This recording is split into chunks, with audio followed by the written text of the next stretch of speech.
Danlami adjusted the turban around his head, his eyes scanning the open field where his herd grazed under the burning northern sun.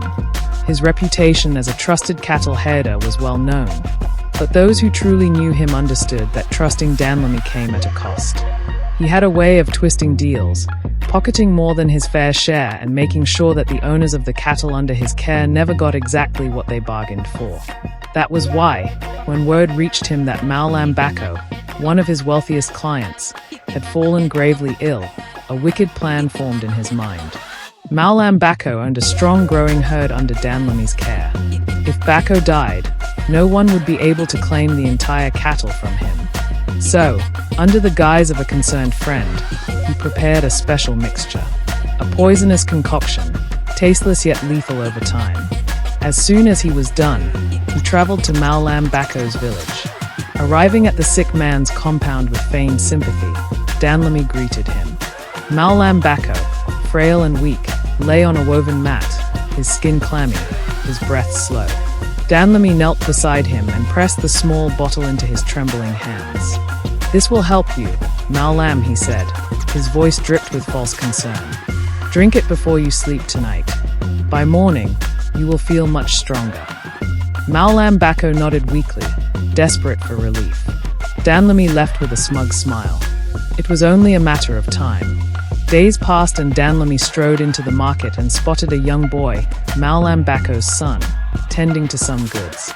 He sighed deeply, arranging his face into an expression of sorrow, then approached the boy. "May Allah give you strength in this time of loss, my boy," he said, placing a hand on the boy's shoulder. The boy frowned.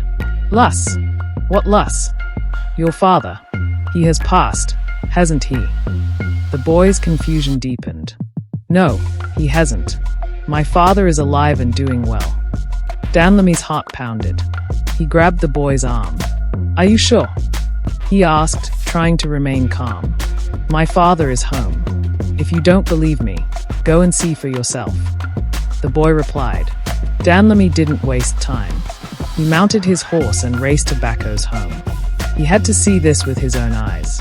Mallam Bako sat upright on his mat when Danlami arrived. His skin glowed with health, and there was even a small smile on his lips as he gestured for Danlami to sit. "My friend," Mallam Bako said, "you came just in time. Have a drink with me." Danlami, still dazed, accepted the wooden cup handed him by Mallam Bako. He raised it to his lips, gulping the sour liquid down.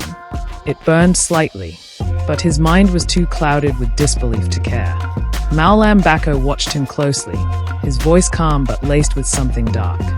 "As soon as you left that day, my father arrived unexpectedly. He brought me strong herbs, so I decided to take his medicine instead of what you gave me." Danlami could feel the liquid settling inside him, turning heavy. Mallam Bako leaned forward and went on. "The mixture you brought, we used it to prepare the drink you just took." Danlami was shocked. The wooden cup slipped from his fingers, clattering against the floor.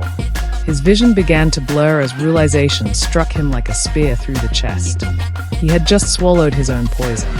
Mallam Bako's gaze remained steady, unflinching. "May Allah judge us all accordingly," he said. Danlami clutched his throat. The very fate he had planned for another person was now his own. He got up and stumbled out of the compound, knowing he was done for. Justice had been served.